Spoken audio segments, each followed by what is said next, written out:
우리는 역대기 말씀을 묵상하고 있습니다. 우리는 역사를 통해서 교훈을 받고 있는가? 여러분, 역대기 말씀을 묵상하면서 여러분 이 말씀을 통해서 여러분의 삶의 교훈과 가르침을 받고 계십니까? 주전 400년경, 지금으로부터 보면 여러분 얼마 전입니까? 2400년경 전에 살았던 백성들입니다. 하나님의 나라 백성들, 이 백성들은 바벨론의 70년 포로로 잡혀갔던 자들의 후손들입니다. 그들은 뜨거운 가슴을 안고 있었습니다. 하나님의 나라의 회복을 꿈꾸며 자신들이 살고 있었던 바벨론 페르시아 땅을 버려놓고 이제 본토로 돌아왔던 사람들입니다. 그들은 열정이 있었습니다.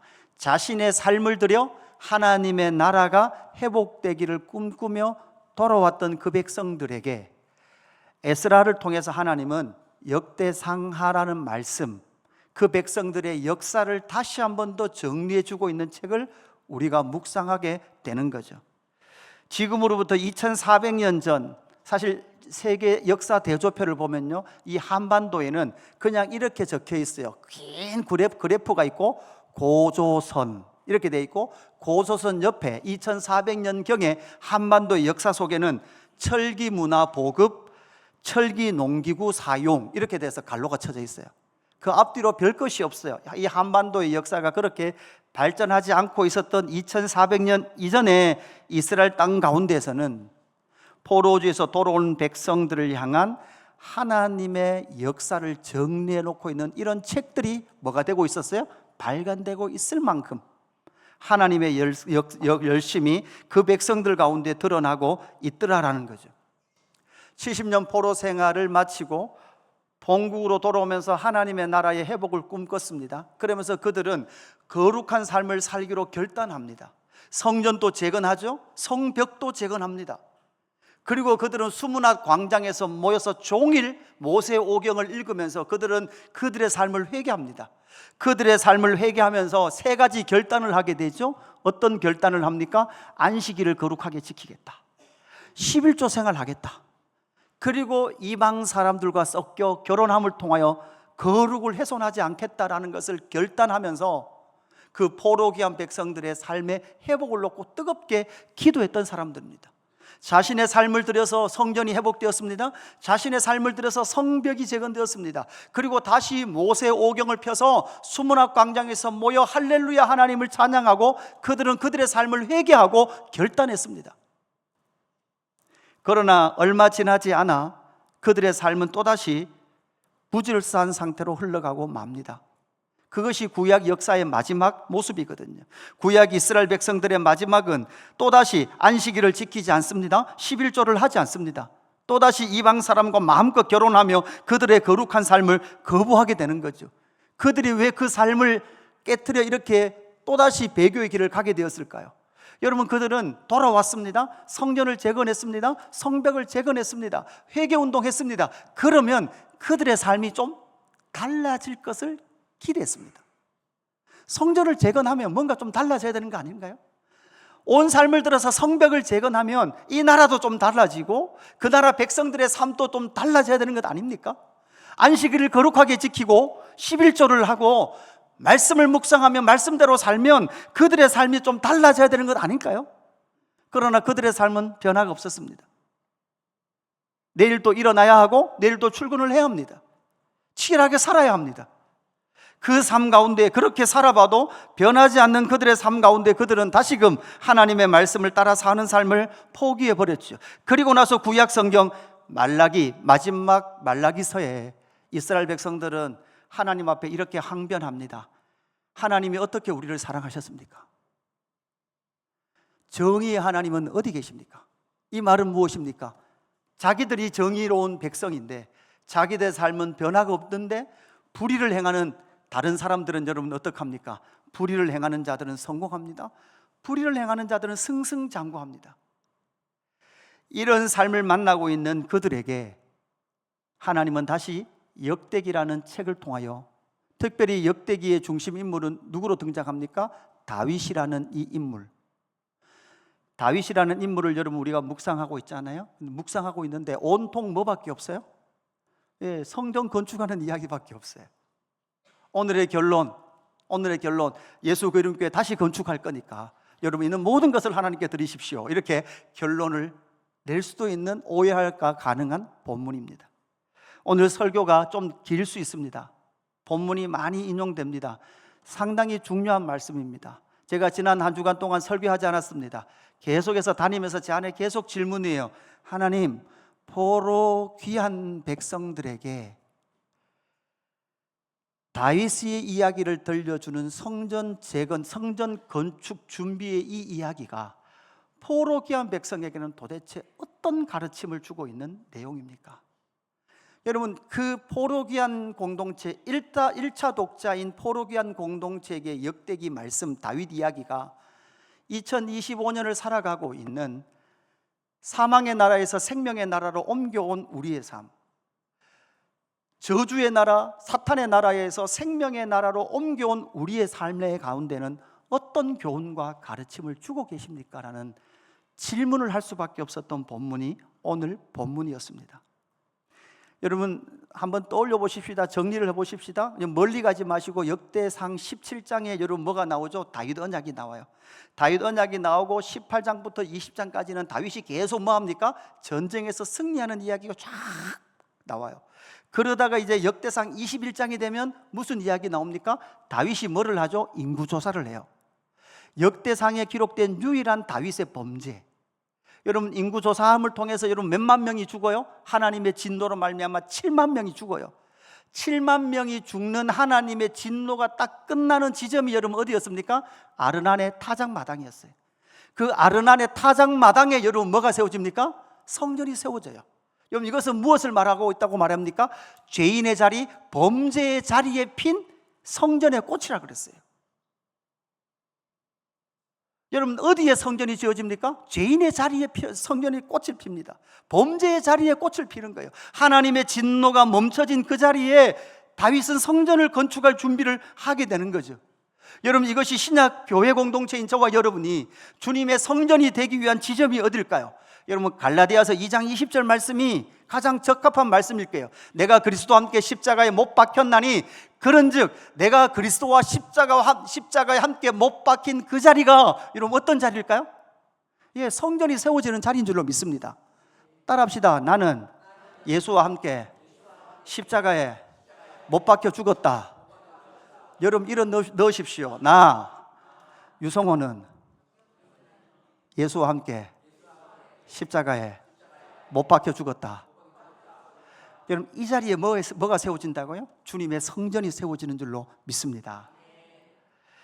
그리고 나서 이제 22장부터 27장까지 성전의 준비를 하는 다윗, 모든 성전의 준비를 다 성전 건축의 준비를 하는 다윗의 모습이 22장부터 27장까지가 나타나고, 이제 오늘 우리가 묵상하게 될 28장과 29장은 솔로몬과 그의 백성들에게 성전 건축의 명령과 그 명령을 끝나고 나서 하나님 앞에 영광의 찬송을 올려드리는 본문으로 이어지게 됩니다. 그러면서 이 본문 가운데 오늘 29장 11절 말씀에 보면 이 말씀이 나와요. 여호와여 위대하심과 권능과 영광과 승리와 위엄이 다 주께 속하였사오니 천지에 있는 것이 다 주의 것이로소이다. 여호와여 주권도 주께 속하였사오니 주는 높으사 만물의 머리이심이니이다. 아멘. 저는 뭐라고 말씀하고 있습니까? 여호와여 주권도 누구에게 속했어요? 주께 속했어요. 이 본문을 읽고 있는 자들은 어떤 자들이라 그랬죠? 포로지에서 돌아왔어요. 돌아와서 성전도 재건하고 성벽도 재건하고 회개운동을 펼쳤음에도 불구하고 여전히 그들은 그들의 치열한 일상이 있었던 사람들이에요. 생각했던 만큼 그들의 삶이 변하지 않아요. 그죠? 치열한 삶이 있던 살아가던 그들에게 다윗의 기도를 통하여 여호와여 주권도 주께 속하였으니 이 말을 들었을 때 그들은 이 말씀을 어떻게 받았을까? 아니, 이 말씀을 저와 여러분에게 적용해 보십시다. 여러분 지금까지 여러분의 삶을 인도하신 분은 요 하나님이신 줄로 믿습니다. 여러분 여러분의 삶 가운데 하나님께서 요 하나님께서 주권적으로 여러분의 삶을 이끌어 오신 줄로 믿습니다. 여러분 이 말을 들을 때 여러분 안에 깊은 감사와 동의가 있습니까? 아니면 저편 한편 안에 꼴랑 이게 요 하나님의 주권입니까? 이러려고 나를 인도하셨습니까? 이 마음이 여러분 속에 있습니까? 포로귀한 백성들에게 여호와여 주권도 주께 속하였사오니 이렇게 말하고 있는 이 말씀을 통해서 신약 시대를 살아가고 있는 저와 여러분 역시도 여호와 하나님께 주권이 있습니다라는 말을 들었을 때 여러분 심령 깊은 곳에서 아멘으로 동의할 수 있는 저와 여러분의 삶이 되기를 주님의 이름으로 축복합니다. 여러분 앞에 있는 이스라엘 백성들, 특별히 레위 지파와 제사장 지파들의 이야기, 말씀들을 들으면서 여러분 어땠습니까? 포로기한 공동체에게 말씀해 주시는 핵심은 이 나라 이 민족의 정체성이죠. 여러분 어떤 정체성입니까? 예배 공동체다라는 것을 계속 말해줬습니다. 여러분 막 직무들을 읽으면서 이걸 내가 왜 읽고 읽지 이런 생각도 들 거예요.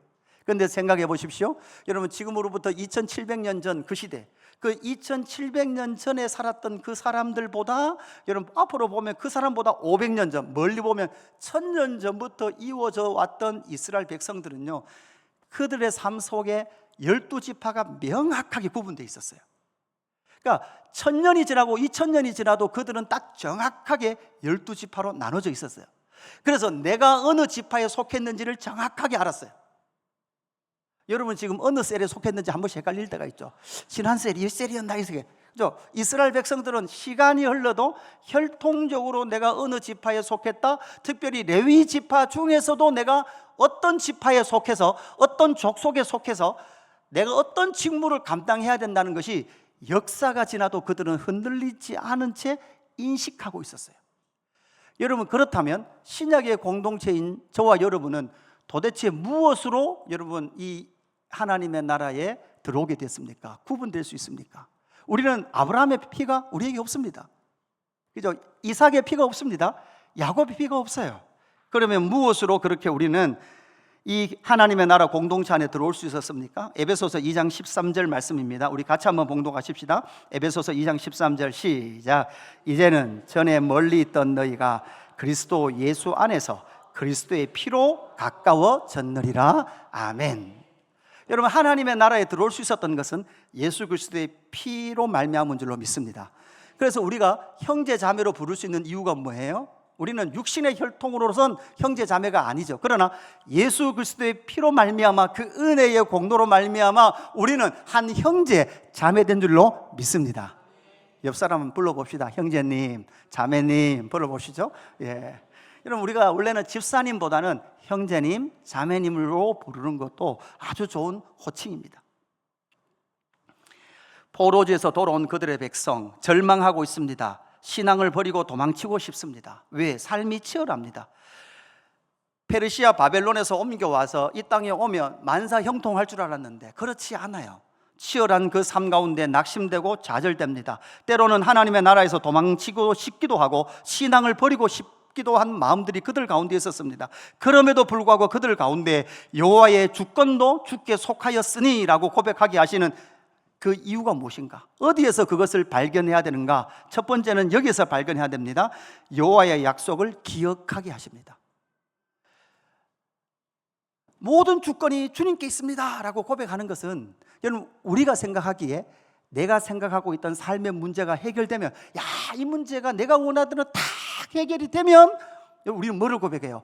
역시 여호와의 주권입니다. 여호와가 왕이십니다 라고 고백할 건데 여러분 죄송하지만 그런 일들은 우리 삶 가운데 자주 일어나지 않아요. 여러분 그것에 우리의 시선을 맞추면요 요 하나님 우리의 주권자도 되셨다가 반대도 되세요. 어디에 우리의 시선을 맞춰야 합니까? 하나님은 신실하게 당신의 약속을 이루어 가신다라는 것에 시선을 맞추기로 지금 에스라 공동체에게 요청하고 있는 겁니다. 지금 포로지에서 돌아온 백성들은 하나님의 어떤 약속의 성취를 그들은 맛보아 알고 있습니까? 포로지에서 돌아왔잖아요. 어떤 약속? 몇 년 동안 있으면 돌아오게 된다? 70년 차면. 누가 예언했습니까? 70년 동안 너희들 바벨론 포로지에 가 있을 것이다라고 누가 예언했습니까? 나는 안 했어요. 이런 표정인데요, 그죠? 여러분 당연히 안 했죠. 누구든지 뭔 상관이 있어요? 그런 눈으로 저를 쳐다보시는데. 이러니까 여러분 그리스도인들이 아무 내용 없이 교회만 다니는 거예요. 여러분 하나님의 약속이잖아요. 하나님의 약속이면 교회를 10년 다녔으면 최소한 하나님의 약속이라는 관점으로 창세기부터 요한계시록까지 2시간 동안은 자기가 말할 수 있어야 돼요. 말 못하는 분들은 그 신앙 자기 거 아니에요. 남들에게 그냥 주워 들은 거예요. 어디에 나타납니까? 예레미야 25장 11절에 나오죠. 이 모든 땅이 폐허가 되어 놀랄 일이 될 것이며 이 민족들은 몇 년 동안? 70년 동안. 예레미야 29장 10절도 마찬가지죠. 아직 나라가 망하지 않았을 때요. 망하지 않았을 때 예레미야 선지자는 모든 이스라엘이 지금 누구를 의지해요? 애굽을 의지해요. 그럴 때 예레미야 혼자 목소리를 높여요. 바벨론에서 70년이 차면 내가 너희를 돌보고 나의 선한 말을 너희에게 성취하여 너희를 이곳으로 뭐하게 할 것이다? 돌아오게 할 것이다. 그래서 그들은 바벨론에서 돌아왔던 이 돌아옴이 하나님께서 누구와 약속하신 것? 예레미야에게 말씀하신 말씀의 성취인 것을 그들은 지금 뭐하고 있어요? 경험하고 있는 거예요. 할렐루야. 여러분 삶에 한번 물어봅시다. 여러분의 삶에는 하나님의 어떤 약속이 이루어졌습니까? 여러분 각자 대답을 해보십시오. 그 약속에 대하여 역대기는 포커스를 모아갑니다. 하나님이 약속하셨던 약속의 포커스를 모아가는데 역대상 28장 5절입니다. 여호와께서 내게 여러 아들을 주시고 그 모든 아들 중에서 내 아들 솔로몬을 여러분 뭐 했어요? 택했어요. 그렇게 솔로몬을 택해서 여호와의 나라 왕위에 앉혔어요. 여러분 이 이스라엘을 여러분 어떤 나라라 그래요? 누구의 나라라 그래요? 여호와의 나라라 그래요. 여호와의 나라.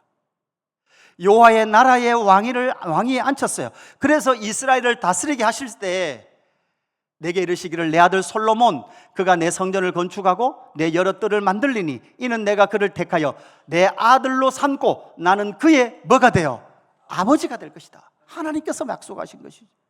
여러분 다윗에게 하나님 어떻게 약속하셨습니까? 내 몸에서 날 뭐가? 내 씨가 이 성전을 건축하는데 이 성전을 건축할 네 아들이 씨가 여러분 영원하대요? 영원하지 않대요? 영원하대요.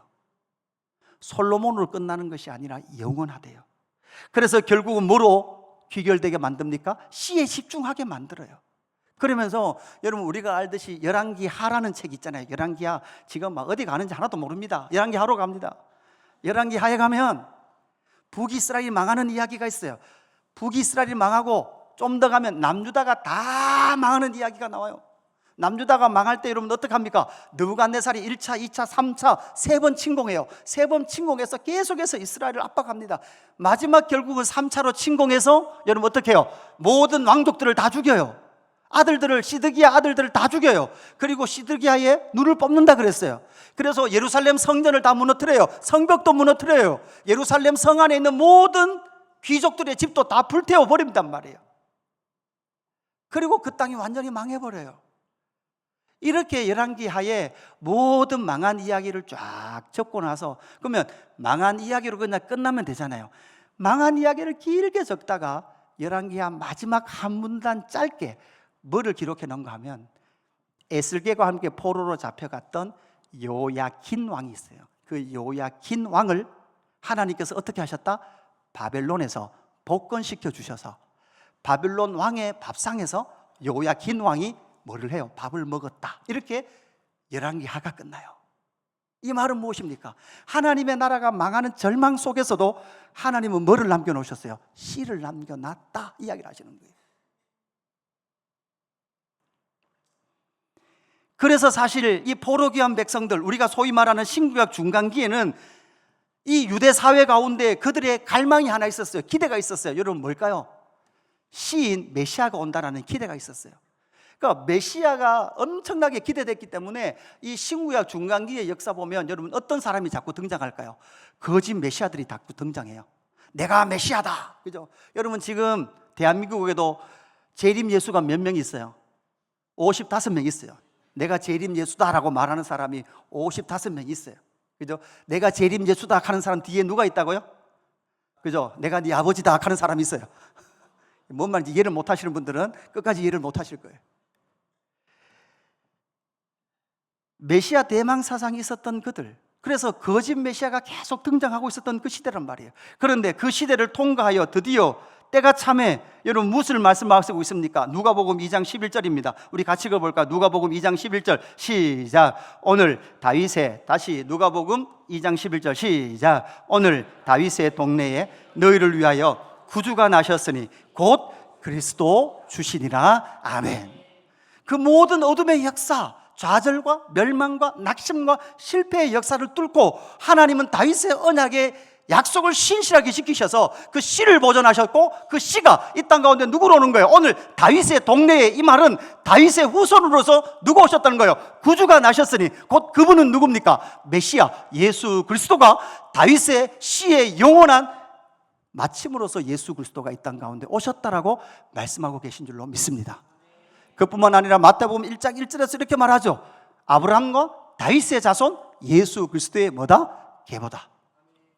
그래서 정리를 하면 하나님의 약속의 성취를 통하여서 여러분 뭐를 고백하게 된다고요? 하나님은 만유의 주제이십니다. 주권자이십니다 고백하는 건데, 오늘을 살아가고 있는 저와 여러분이 하나님의 주제권을 인정할 때 항상 누구에게로 가야 합니까? 예수 그리스도를 보고 고백해야 될 줄로 믿습니다. 우리의 삶에 어떤 문제가 해결되고 안 되고를 떠나서 언제나 우리의 주제권은 예수 그리스도를 우리에게 보내주신, 그 복음의 완성과 성취를 주신 그 하나님이 우리의 주권자입니다라고 고백할 수 있는 저와 여러분 되기를 주님의 이름으로 축복합니다. 두 번째 여호와의 주권자 되심을 인정할 수 있는 글은 무엇입니까? 두 번째는 여호와의 설계도를 보게 하십니다. 여호와의 설계도. 여러분, 다윗이 성전을 지어갈 때 많은 것을 준비합니다. 많은 것을 준비하는데 그냥 준비하지 않죠. 여러분, 성전이 지어지는 자리가 어떤 자리라고요? 하나님의 진노가 멈춰지는 자리예요. 그것이 오르난 타작 마당이에요. 그곳에 세워지는 그 성전을 그냥 지을 수 없습니다. 많은 금은보화를 준비했습니다. 그러나 그 모든 금은보화의 준비도 중심은 무엇입니까? 여러분, 역대상 28장 11절 말씀 보면 이렇게 말씀하고 있습니다. 다윗이 성전의 복도와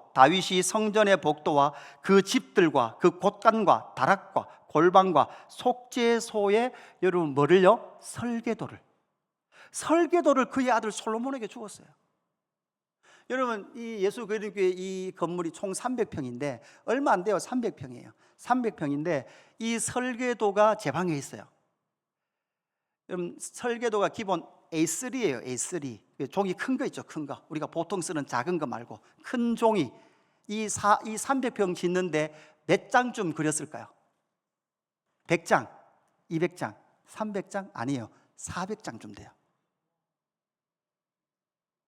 요 300평 짓는데 400장의 설계도를 그렸어요. 여러분에게 설계도를 드리면 여러분은 잘 못 찾을 거예요. 이게 도대체 어딘지. 너무 세밀하게 다 그려놨기 때문에. 그런데 제가 여러분 그 설계도를 보면 어느 정도 보면 알아요. 왜? 치어져 가는 과정을 다 봤어요. 여러분, 지금 이 벽 안에 뭐가 있는지 모르시죠? 여러분, 저 잠옷실 위에 지금 뭐가 있는지 모르시죠?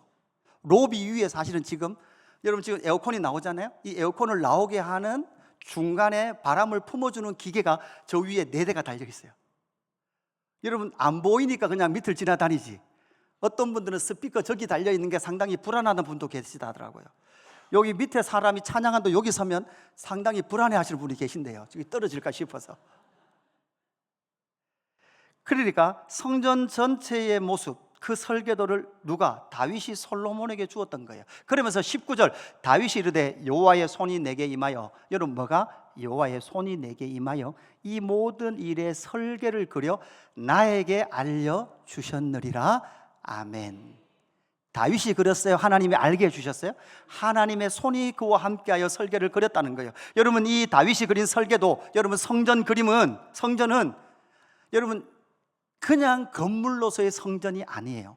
톰 나이트는 이 역대기에 나타난 성전을 이렇게 정리합니다. 역대기에서 성전은 인간의 영역에 나타난 하나님의 산발적 현현이다. 여러분, 역대기에 나타난 성전은 인간의 영역에 나타난 하나님의 현현이에요. 다윗은 성전의 설계도를 보면서 하나님의 영역에 통찰력을 얻은 인물이에요. 여러분, 설계도를 하나님으로부터 받으면서 하늘의 하나님의 모든 통찰력을 받았던 사람이 다윗이에요.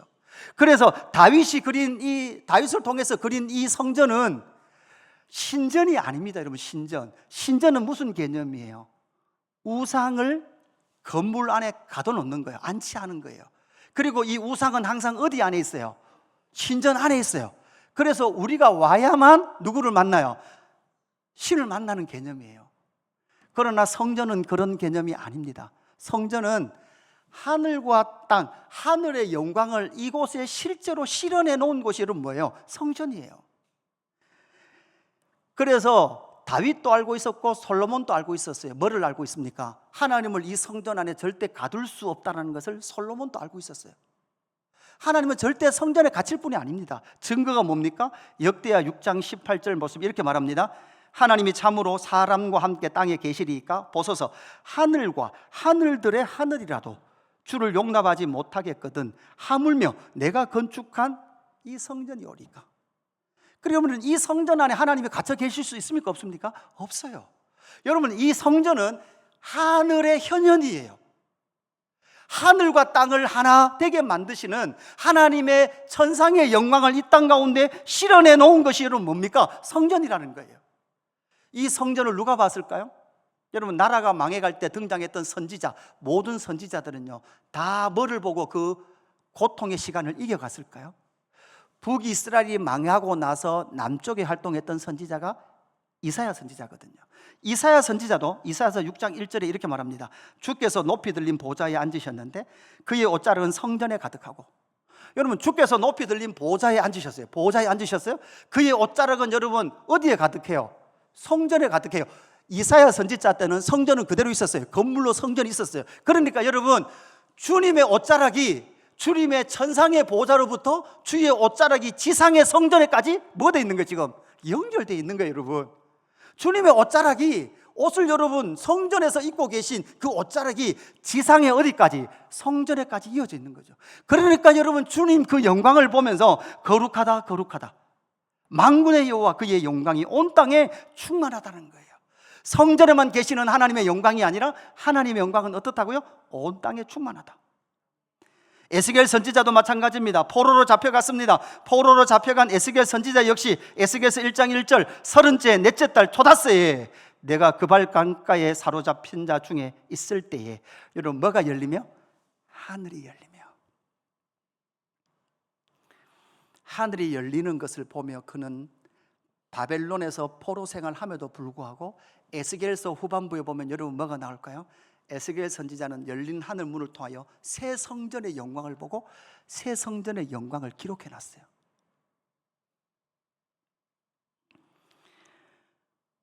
다니엘은 어떻습니까? 다니엘서 7장 13절 내가 또 밤 환상 중에 보니 인자 같은 이가 하늘 구름을 타고 와서, 여러분 하늘로부터 오죠. 하늘로부터 이것을 모두 다 봤다는 거죠. 여러분, 이것은 무엇입니까? 하늘의 설계도, 하나님의 설계도를 봄을 통해서 그는 하나님께서 이 땅을 어떻게 인도하시며 이 땅의 끝과 영광이 어떻게 드러날 것인가에 대하여 정확하게 인식하고 있었던 사람이 바로 다윗이라는 말이죠. 하나님의 설계도를 알지 못하면 그들은 단지 자신의 삶의 애착만 가지고 애곡하며 살 뿐입니다. 오늘의 이 삶을 애곡하는 그 삶에서 다시금 바꾸기 위해서 우리는 무엇을 봐야 합니까? 바로 하나님의 그 영광의 설계도를 볼 수 있어야 되는 거죠. 여러분의 자녀를 향한 설계도 여러분이 그리지 마십시오. 내가 다 못 그린 거 자식을 통해 그리겠다? 꿈을 깨십시오. 여러분도 빨리 여러분을 향한 하나님의 설계도를 발견하십시오. 찾으십시오. 여러분, 우리 신약 시대는 여러분 어떻게 찾습니까? 막 기도를 한 3일 금식하면 하늘이 열리나요? 여러분 어디에 있어요? 성경에 기록된 줄로 믿습니다. 이걸 못 보니까 여러분 엉뚱한 인생의 그림을 그리는 거예요. 나의 인생만 그리는 거예요. 여러분 인생대로, 그리는 인생대로 살아도 잘 되더라. 뭐 아무 문제 없더라. 막. 그죠? 뭐 하나님이 원하는 것 안 하고 내가 원하는 것 해도 사고도 안 나고 자식도 잘 되고 모든 것이 만사형통하더라. 그 사람 주의하십시오. 내 마음대로 좀 했더니 하나님께서 나를 치시고 나를 다루시고, 그런 분들은 여러분 감사하십시오. 왜요? 내가 그렸던 설계도를 깨트리고 하나님이 원하시는 설계도로 이끌어 가시기 위하여 하나님은 우리를 다루시는 거예요. 신약의 그림은 하나님의 설계도는 어떻게 나타납니까? 골로새서 1장 18절 말씀입니다. 그의 몸인 교회, 그는 몸인 교회의 머리시라. 그가 근본이시요 죽은 자들 가운데서 먼저 나신 이시니 이는 친히 만물의 으뜸이 되려 하시며. 그는 몸인 교회의 뭐라고요? 머리예요. 신약에 오면 그림이, 설계도가 몸으로 표현돼요. 몸으로. 머리가 누구세요? 그리스도예요. 그리고 머리에 모두 다 복종해요. 모든 지체들이 복종하는 거죠. 여러분은 그리스도의 몸된 교회에 접붙여져서 여러분의 신체의 어떤 조직이라는 것을 여러분이 인식하고 있어야 돼요. 손이신 분은 손으로 인식하고 있어야 돼요. 별로 기분은 안 좋지만 방광이신 분들은 노폐물을 쫙쫙 내보내야 돼요. 여러분 노폐물을 못 내보내고 멈추면 여러분 어떻게 될까요? 몸의 장기가 많이 상해요. 에베소서 1장 22절, 또 만물을 그의 발 아래 복종하게 하시고 그를 만물 위의 교회의 머리로 삼으셨느니라. 교회는 그의 몸이니 만물 안에서 만물을 충만하게 하시는 이에 뭐라고요? 충만이니라. 신약의 교회 성도와 공동체를 향한 하나님의 설계도예요. 하나님께서 우리에게 주신, 성도 개인에게 주신 하나님의 설계도라고요. 우리가 지난주 나눴던 것처럼 에베소서 2장 21절 같이 봉독합니다. 22절 시작. 그의 안에서 건물마다 서로 연결하여 주 안에서 성전이 되어가고 너희도 성령 안에서 하나님이 거하실 처소가 되기 위하여 그리스도 예수 안에서 함께 지어져 가느리라. 아멘. 여러분 뭐라고요? 너희도 성령 안에서 하나님이 거하실 처소가, 여러분 그게 뭐예요? 하나님이 거하실 처소, 이게 성전이잖아요. 성전은 예수 그리스도가 오셔서 무엇 하셨습니까? 하늘과 땅을 통일하셨어요. 그리고 주님의 성도들에게 뭐를 담아 놓으셨어요? 하늘을 담아 놨다고요. 하나님의 나라를 담아 놨다고요. 성전의 영광을 담아 놨다고요. 그래서 이 성전의 설계도를 볼 때 여러분 뭐라고요? 하나님은 주권자이십니다. 내 인생을 성전 삼으시고, 그래서 여러분 빨리 포기하십시오. 여러분 인생의 설계도대로 살려고 했던 그것을 빨리 포기하면 포기할수록 행복한 삶이 여러분 가운데 찾아올 줄로 믿습니다. 여러분 견디면 견딜수록 여러분 뭐예요? 오래 싸우셔야 돼요. 이건 승리할 확률이 상당히 낮아요, 여러분. 아니, 승리가 불가능해요. 야곱을 하나님 기회에 여러분 어디를 치세요? 환도뼈를 쳐서 그의 힘의 근원을 끊어 놓으세요. 세 번째, 여호와 하나님의 주권을 인정하는 그 삶이 약속의 성취와 여호와의 성전의 설계도를 볼 때 어떤 삶으로 나타납니까? 여호와의 주권을 인정하는 삶은 여호와께 드리는 삶을 살게 됩니다. 여호와의 주권을 인정하는 그 삶은 여호와께 드리는 삶으로 나타나는데, 오늘 설교의 결론은 또 그냥 결국 드려라 라는 결론에 여러분 먼저 가셨다면 주무십시오. 푹 쉬십시오. 괜히 듣고 오해하지 마시고. 다윗은 어떻게 합니까? 역대상 29장 2절에서 6절 보면 내가 이미 내 하나님의 성전을 위하여 힘을 다하여 준비하였나니, 성전을 위하여 준비한 이 모든 것 외에도 내 마음이 내 하나님의 성전을 사모함으로 내가 사유한 금, 은으로 내 하나님의 성전을 위하여 드렸노니, 그뿐만 아니라 이에 모든 가문의 지도자들이 다 즐거이 뭐했다? 하나님께 드렸다라는 내용으로 나와요. 솔로몬이 여러분 근 3천 달란트를, 그죠? 여러분 1달란트가 여러분 몇 킬로요? 1달란트가 35kg 금이에요. 지금 금 1kg가 1억 7천이에요. 제가 계산기 두드려 봤는데 지상계에서 보지 못한, 제가 한 번도 보지 못한 금액이 나와서 몇 번을 셌어요. 이게 맞나 싶어가지고 말해드릴 수 없습니다. 직접 계산해 보세요. 엄청나게 드린 거예요. 그런데 그 드림이 9절 말씀에 보면 이렇게 말씀하고 있죠. 백성들은 자원하여 드렸으므로, 억지로 드렸습니까? 자원하여 드렸으므로 기뻐하였으니 곧 그들의 성심으로 여호와께 자원하여 드렸으므로 다윗 왕도 심히 기뻐했다라고 기록하고 있죠. 이 금으로 앞으로 금은 보화를 통해서 성전을 건축합니다. 그리고 성전의 기명과 앞으로 제사장들이 입어야 될 의복을 만들 여정 가운데 사용될 것입니다. 이렇게 하나님 앞에 드렸다. 수많은 금, 지금 우리가 상상할 수 없는 오빌의 금이잖아요. 오빌의 금.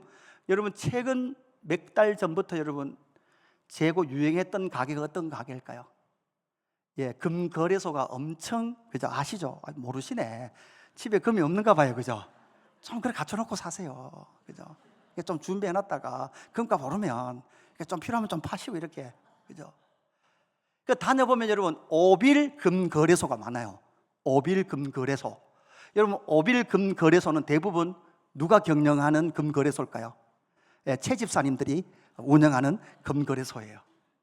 그 오빌의 금이라는 것은 우리로 보면 여러분 금 중에서는 오빌에서 난 금은 순금이다 이런 의미예요. 그죠? 많이 섞인 거 말고 18K 이런 거 말고 순금. 그 오빌의 금을 드림이 그들 가운데 자원하는 것이고 심히 기뻐하고 있죠. 여러분 속에도 이럴 겁니다. 나에게도 그 정도 있으면 드리는 것이 기뻐질 겁니다. 그러나 사실 다윗은 모든 것을 드릴 만큼 그렇게 드렸던 거죠. 그러나 여러분 이 설교에서 여러분 이 내용에서 우리가 주의해야 될 것이 있습니다. 지금 수많은 금을 들여서 성전에 짓게 될 것이고 앞으로 솔로몬이 모든 성전 벽에다가 금을 바를 거예요. 그런데 포로기한 백성들은 알고 있었어요. 다윗이 준비하고 솔로몬이 건축한 성전에 있던 그 많은 기둥의 금과 문의 금과 벽의 금은 다 어떻게 될까요? 나라가 망할 때 열왕기하 15장 19절에 보면 이렇게 말씀하고 있습니다. 갈대아 사람이 또 여호와의 성전의 두 녹기둥과 받침들과 여호와의 성전의 놋바다를 깨뜨려 그 놋을 바벨론으로 가져가고 금으로 만든 것이나 은으로 만든 것이나 모두 가져갔으며 또 솔로몬이 여호와의 성전을 위하여 만든 모든 무게가 헤아릴 수 없었는데 그 금을 헤아릴 수 없을 만큼 다 벗겨서 어디로 가져가 버려요? 바벨론으로 가져가 버린다고요. 더 앞으로 보면 이미 히스기야 왕 때부터, 히스기야 북이스라엘 망했잖아요. 히스기야 왕 때부터 아수르가 공격해 오면 히스기야 왕은 성전 기둥에 금을 벗겨서 아수르의 조공을 바쳐버려요. 이 아픔의 역사를 포로기한 백성들은 다 알고 있었다고요. 이렇게 하나님의 영광을 위하여 천상을 만들어 놓은 이 성전이 그 속에 또 수많은 금이 다 벗겨져서 아수르에게 조공 바치고 바벨론에게 조공을 바치는 그런 비참한 성전의 타락의 모습으로, 무너짐의 모습으로 나타나더라고요. 그들에게 이 말씀은 사실은 아픔의 말이에요. 비록 고레스에 의해서 그 많은 금들을 다시 가지고 왔음에도 불구하고 그들 가운데는 이렇게 수많이 다윗을 통해 드렸던 금들이 다 사라지고 다 적국에 빼앗긴 절망의 성전의 모습을 그들은 조상들로 통해 듣고 기억하고 있단 말이에요. 그래서 어떻게 보면 다윗이 이런 독특한 기도를 하나님 앞에 올려드리는 것 같아요. 역대상 29장 15절 16절 말씀인데요, 다윗이 하나님께 이렇게 기도해요. 보세요. 우리는 우리 조상들과 같이 주님 앞에서 이방 뭐라고요? 나그네래요. 뭐래요? 거류민들이래요. 세상에 있는 날이 그림자 같아서 희망이 있대요, 없대요? 희망이 없대요. 아니, 금을 이렇게 하나님 앞에 드리면서 앞으로 금이 찬란한 성전을 건축할 거면서 솔로몬은 알고 있었던, 다윗은 알고 있었던 것 같아요. 이 건물로서의 성전은 영원하다, 영원하지 않다. 영원하지 않다. 우리는 나그네입니다. 우리는 거류민입니다. 이 땅에 있는 날, 그 날들은 그림자 같아서 희망이 없습니다. 그러니까 이것을 읽고 있는 바벨론에서 돌아온 1차 독자들은, 그들은 이 땅에 아직도 희망을 두고 있는 거예요. 여러분 11조 하겠습니다, 안식일 지키겠습니다, 이방 사람과 결혼하지 않겠습니다 라고 약속했지만 돌아와 보니 돌아와 보니 본토에 있던 사람들이 포로 귀한 백성들을 반겨줄까요? 안 반겨줄까요? 여러분, 남북 통일 좋아하시죠? 우리의 소원은 통일. 통일이 되면 여러분이 살고 있는 집에 집 문서를 북쪽에 있던 사람들이 가지고 올 거예요. 이거 오대조 할아버지 거니까 내놔라. 이 당시에 타 문서들을 살펴보면요, 하나님의 나라의 회복을 꿈꾸고 본토로 돌아왔던 이 백성들을 본토에 있는 사람들이 안 반겨줍니다. 그들은 거의 진짜 말 그대로 뭐처럼 살았어요? 나그네처럼 살았어요. 거류민처럼 살았어요. 이렇게 사는 게 지긋지긋하니까, 집도 한 채 없이 발붙일 틈도 하나 없이 사는 게 지긋지긋하니까 이걸 한 방에 극복하는 방법이 뭐예요? 그 땅에 이미 토착민으로 살고 있는 이방 사람들과 결혼하는 거예요. 결혼하면 집 문제가 해결돼요. 결혼하면 땅 문제가 해결돼요. 결혼하면 먹는 문제가 해결돼요. 안식일이 뭐가 그렇게 중요하냐? 11조가 뭐가 중요하냐? 내 먹을 것도 없고 내 자식에게 물려줄 것도 없는데 뭐가 그렇게 중요하냐? 이것이 그들이 만난 결론이었단 말이에요.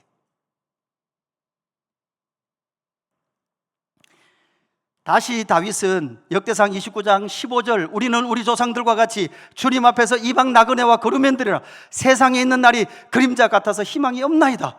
우리 하나님 여호와여, 우리가 주의 거룩한 이름을 위하여 성전을 건축하려고 미리 저축한 이 모든 물건이, 여러분, 다윗은 뭐라고 말한다고요? 다 주의 손에서 왔사오니. 이게 다 누구 거예요? 주님의 것이라고요. 저와 여러분의 인생 누구 것입니까? 주님의 것이에요. 다윗과 그의 공동체가 즐겨 드렸던 이유가 무엇입니까? 여러분, 저축한 거예요. 준비해 놓은 거예요. 여러분, 지금이라도 올 한 해 한 달에 5만이라도 적금 한번 들어보세요. 그리고 5만 원짜리 적금 들어서 내년 이맘때는 1년 모은 것으로 선교사님 한번 도와봐야 되겠다는 이런 적금 한번 들어보세요. 아멘. 한 분 하셨어요. 우리 교회 저 대구은행 근무하시는 분 계세요. 물어보고, 그죠? 요즘 앱으로도 다 돼요. 은행 안 가도 돼요. 이렇게 정기적금 한 달에 얼마, 그죠?